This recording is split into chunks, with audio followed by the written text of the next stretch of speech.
Hi guys, I'm going to demonstrate some jelly printing. This is a Jelly Arts printing plate, and the images here I'm showing you I created yesterday using a Vogue magazine. And I'm going to show you now how we went about this. This is the magazine I was using yesterday. It dates back to January 2019. So you need a Jelly Arts printing plate. There may be others on the market, I'm not aware. So you take acrylic paint. Now there's lots of thoughts about the type of acrylic paint and if you need flow medium or extender in it to keep it wet longer, keep it open. I'm just using standard System 3 acrylic and I'm rolling on fairly evenly onto the printing plate. You need to experiment with this process because too much will result in it not working. So I'm now going to use for today's demonstration Harper's Bazaar from November 2017. So I've previously pulled out some rather beautiful images from the magazine. Here's one, and I'm going to put that face down onto the jelly plate. Using the flat of my hand, I'm going to just press it down. You can create little air pockets. If you do, you can lift up the magazine, then pop it down again. But these things you'll learn along the way. So just rubbing it down. Now this is quite amazing when you see it happen for the first time. You can see the text into there and you can see the image onto the plate.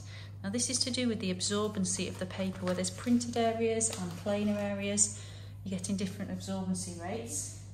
I'm just printing onto standard printer paper.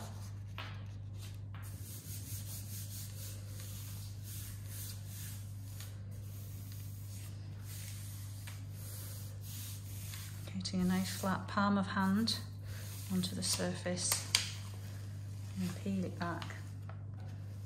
It's quite sticky onto the plate. See, it has lifted the image. Now it's quite different from screen printing in as much as it's very textural. You can see different surfaces appearing onto the image, but this is a starting point for further work. In my first example, I've just used a single image and a print from the magazine. In the second example, I'm going to apply more paint to the jelly roller. To get rid of these splodges, you need to create an irregular rolling pattern. I've applied a thin coat. Now that is quite thin, you can tell by the surface texture. There's a very thin coat on there, so this may or may not work as well. So I'm using a small section this time because I'm going to print onto a piece of paper that I've already got some design work onto. Now if I rub my hand over this whole section, I'm going to get paint everywhere. So I'm just using that as essentially a mask. There's bits of text appearing in the background there, which is quite nice. So that's quite a beautiful section of the image. I just throw everything I'm not using into a pile on the floor. Now I'm going to print onto this piece of paper. And so I want to work into this area, so I'm going to hold the paper in a way where I know I can position the image as I want it. I'm getting the bit I want into the image. I'm not putting the whole piece of paper down. I see how I'm holding part of it up. I might get a little bit of ink on the back of my hand, but it doesn't bother me too much. And as you see, I now have a design where I've composed the sections rather than used a full page from a magazine. Jelly plates are used for lots of different types of printing. Here I have a leaf that I've rolled some acrylic paint onto, a nice oak leaf, that I'm positioning onto the plate.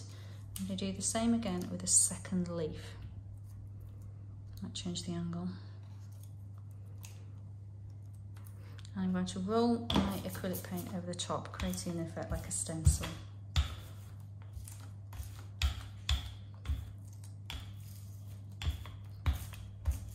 I could just go for an even colour. Quite like the kind of layered effect that I'm getting as I experiment.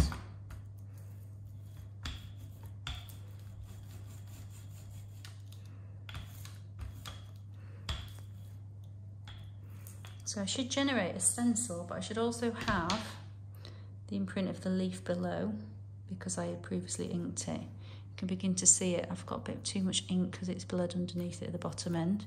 I don't particularly want a fingerprint there, so I'm going to go back in. See See if I can lift off some of that ink.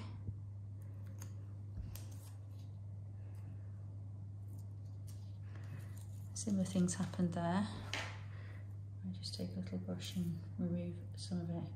At this point you can see the state of my hands, I'm getting a bit messy.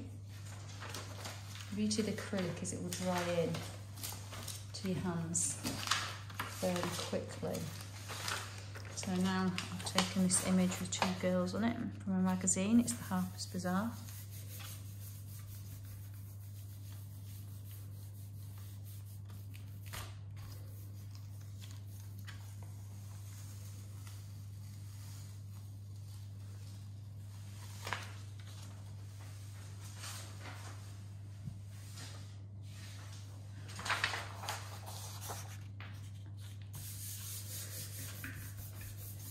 By dirty hands, you can see the effect on the back of the paper.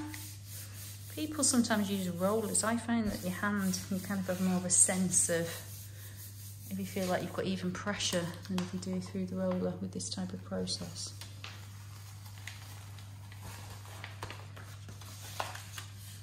So you can begin to see the combination of different elements, the leaves, where the leaves have been, and the design itself. Right, I've applied some new inks. I've mixed a kind of orange colour. I'm going to find an image that I'm going to combine with a previous image I've worked with. So I'm going to pop that down. Nice flat hand technique. Some people like to use the roller. I like a flat hand because I know I can feel, have more of a sense of what's going on.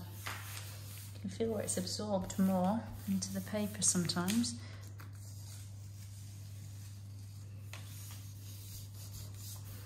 I think this ink has got more flow to it, so it's going to be slightly different in its texture and consistency to the previous print. Now really all I'm interested in is that face, and I want to put it into a section here. So I'm going to pop it down, holding the rest of the paper up. In fact, I'm going to think that I might pop a section into it now.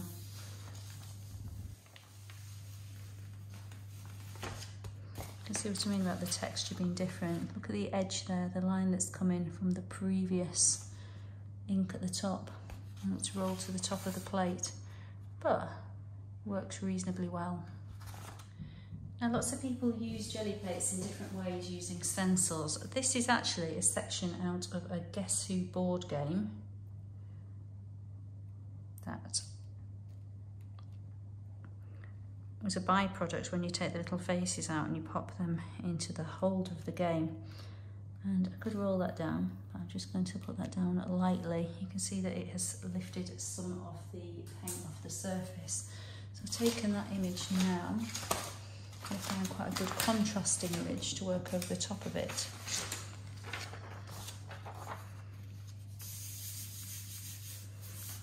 See, again, I'm holding a section up, not necessarily putting the whole piece down.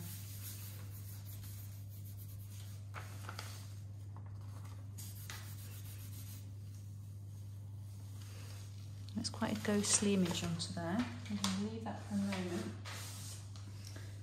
Because if we let the paint now dry onto the surface, we can do something quite interesting over the top. I'll be back in a minute. Now if you look onto the surface, around this section it's almost dry, and over here it's still very wet, but I'm going to actually take a roller with another colour on it, quite a salmon colour, and where it's dry, obviously I can wait for the whole thing to dry, I'm going to layer some new elements on the top.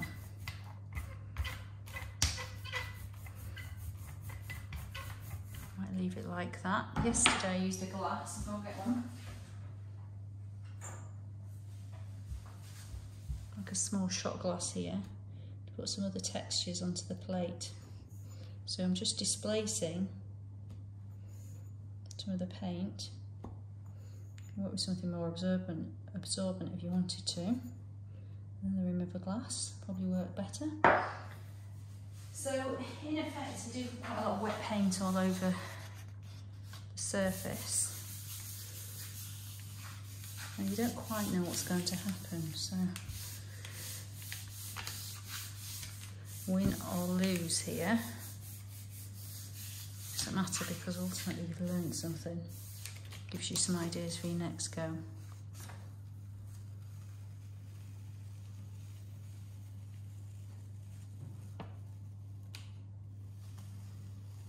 You can see it's sticking to the plate quite a lot. But you can see that layering of colour over the top of each section now. You can see the imprint of the glass where it's lifted up. You can see the earlier textural mark going down. So you can see quite a lot of intervention. I've created a really textural base onto the Gelliplate, and I've left the oak leaves in position, and there was some ink underneath them. So I'm going to start the press down.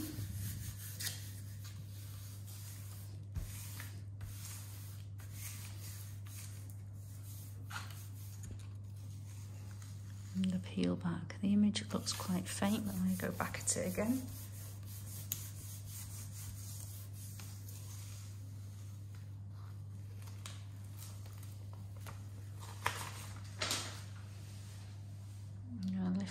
The leaves off. So you can see the blue ink that was below them stands out.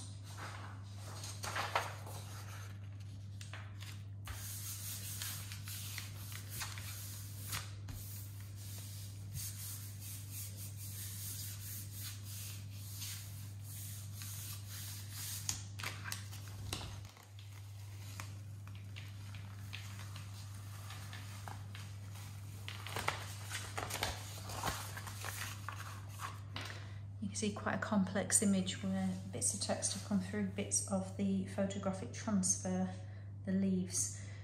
It's probably confusing because of the amount of different coloured base that I put onto the plate in the first place. So probably I'd make a plainer base if I was going to try this technique again.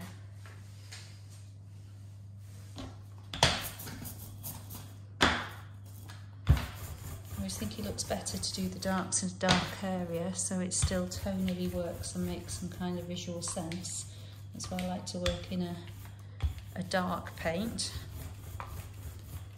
Obviously if you wanted a negative-like appearance, you would probably work in a light paint. So, a rather nice image. I like the street in the background of this one. Now I have tried cutting sections out and making a collage on a piece of paper, sticking them down. So you essentially, when I'm using a magazine, have a magazine collage. The Pritt stick needs to be really, really dry, or otherwise it sticks to the surface of the Gelliplate when you peel back. This image looks like it's worked quite well. There's lots of different colour in there and contrast, so it seems to work better with different levels of absorbency. Now, I might just go into it with the grid. Remember I said I got this from Guess Who board game. It's one of those things that art teachers seem to have knocking around. You see opportunity. Actually, I might put some of the overlay base on it. It's going to dry fairly quickly up here, so I might just let it dry down a little bit more. I think I'll get a bit more even colour. I am using the squeaky roller. I appreciate that's quite annoying. I need to do something about the squeaky roller when I finish this video.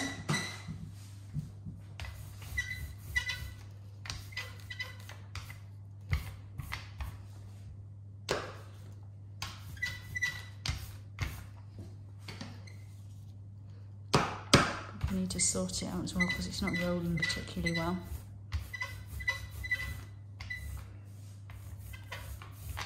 Remember, I can still do things to it. I can still take prints of it and add details into it, sections, different things.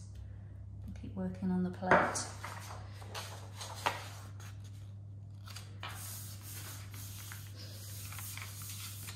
Essentially, even if the print dries on the surface of the Gelliplate, as long as you put a layer of wet paint over the top of it, it seems to work to lift it again. At the end, you need to wash your Gelliplate really, really well and leave it flat. I tend to dry it with a cloth because sometimes it gets surface marks onto it that stay on it. They tend not to show up in your print. a great deal, but they are there.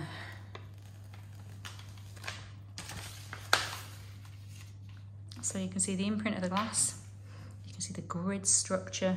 So it's moving away from just the magazine picture, and that's the thing that I quite like. I don't want to just work from imagery from a magazine and leave it there.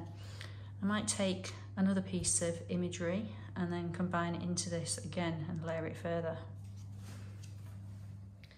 Right, I've just applied a little bit more ink with the very squeaky roller, and I'm going to pop this tree down, see if it works.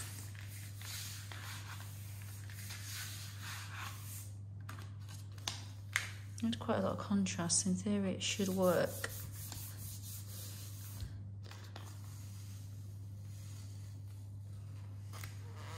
Depends if you like the text. I actually do quite like the juxtaposition of the text. Whether it will work with this particular image, I don't know, but I'm going to pop it on.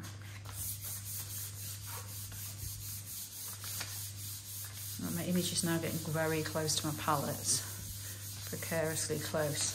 I'm in the danger zone of my image going onto my paint, so I'm going to drag it back the other way.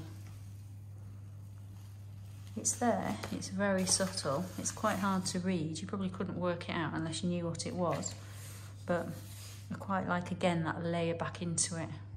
Now there's nothing to stop you adding collage on top of this, so taking bits out of previous ones and building up to develop your imagery further. If you think you've got a little bit too much paint on the surface, you can blot it with some paper and then try again. You get confident and you sort of begin to read the surface of the plate.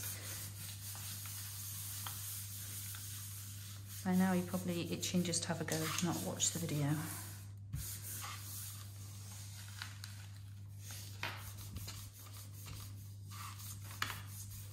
The bit that interests me on this is obviously the face. And almost like the silhouette shape. Those hands look great as well. I've taken an image I've worked on earlier on. It's the one I put the tree on, I wasn't too happy with. And now I'm going to position her so she sits into the section I previously put orange where the tree was. You could put her at a slight angle, but I'm hoping that design-wise that won't matter too much.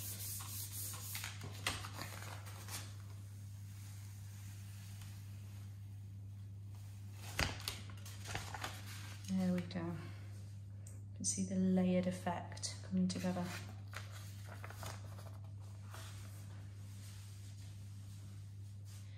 Now I've intentionally added a lot of ink onto here to show you one of the problems you will experience. I've taken an image that isn't going to be great. And when you do it, you will see that you haven't got as much detail as you're hoping for. If you've added even more ink than I've popped down there, you'll essentially just have a blue sheet of paper covered in ink. You will not have any detail. So here we will have a bit of detail. You see it's probably a bit overloaded. So where the white of the paper was, where it didn't have any ink onto the surface, it's still blue. So you can see there was too much onto that. You can also see these air pockets where the paint has moved around a little bit as I've been applying pressure. So a little bit less is the desired amount. Right, if you've got too much ink onto the plate, what's going to happen is you're just going to get a complete blot of that rectangle. Now, one thing I've learned to do is with these types of rollers, you can put your fingers on here and you can push it. See how the roller is not turning?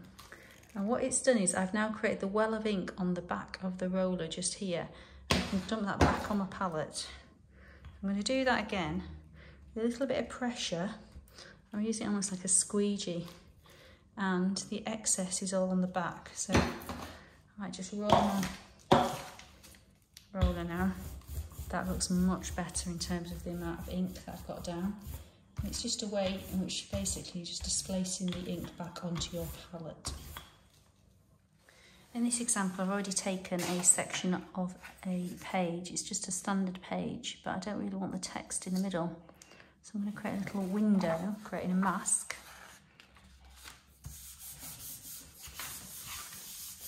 I've not positioned the paper very square to the page.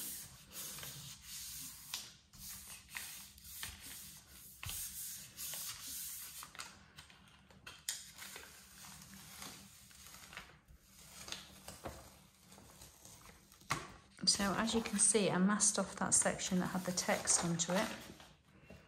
I do have it, obviously, here as well if I wanted it. And you can also see onto this plate, the ink has dried quite a little lot.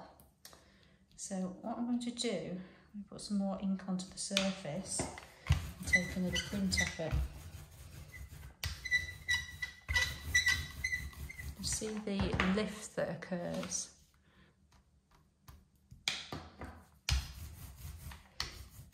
And this wet paint goes onto it.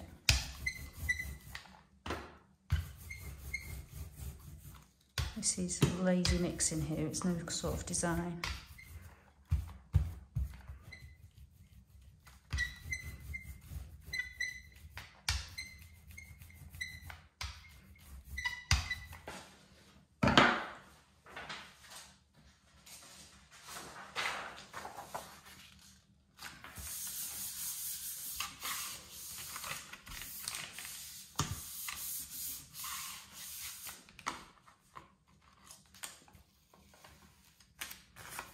So the previous blue was dried onto the plate, and if you see what's happened there, it's just lifted it all, which actually is quite a nice feature that you might want to use. One thing it's worth knowing, if you've got too much ink on a roller, just roll it onto a piece of paper and take some of the excess off if your palettes or your inking area is quite thick. You can always lift some more off there if you want a little bit more.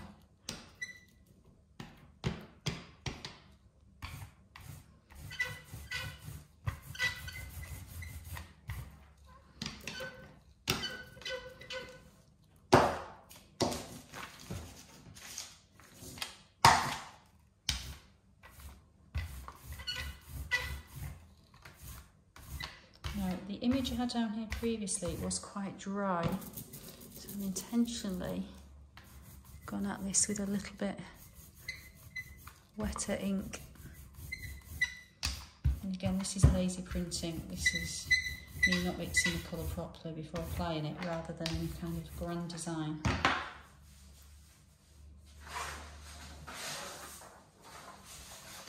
One thing you might consider as well is printing onto different colour papers. I am just printing onto the kind of paper you'd put into a printer or a photocopier.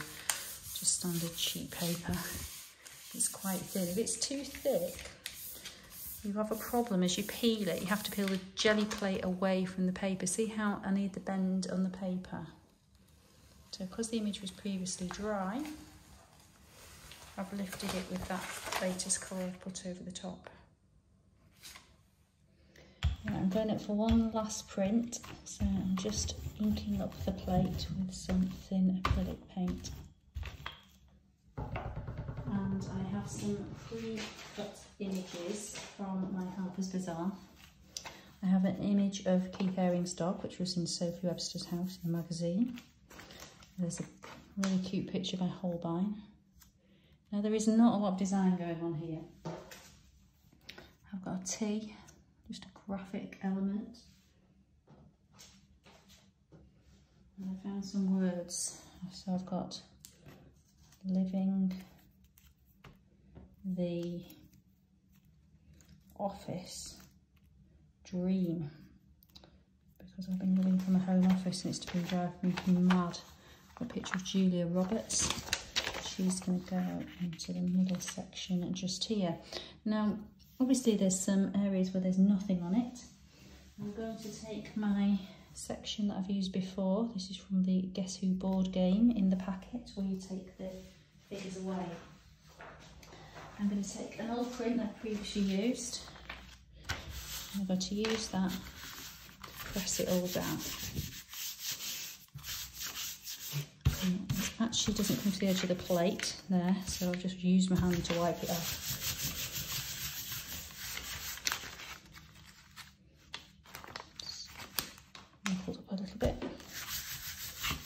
So I'm now going to lift all the sections. Now this I keep because I use it again and again. Used it for the first time today. So Julia is coming off. She looks like she's worked reasonably well. Holbein is coming off. He's not worked. Let's see how Keith Haring's dog is. Come on, Keith Haring's dog. Oh yes. A big letter T. Reasonably well. Let's see how living.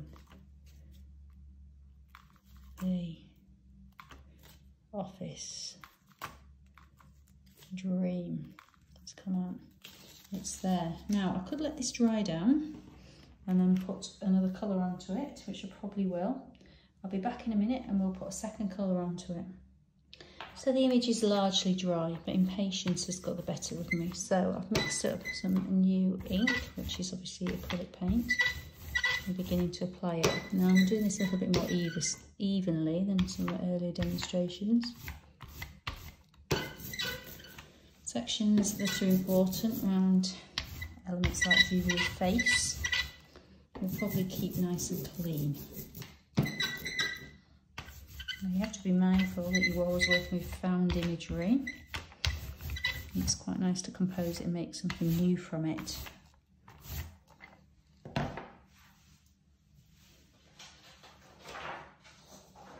So I have my photocopy printer paper.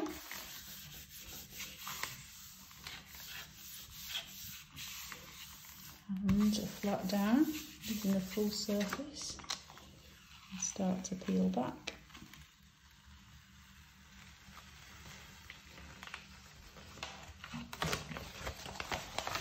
And here we have the Living the Office Dream, Julia Roberts and Keith Haring inspired image.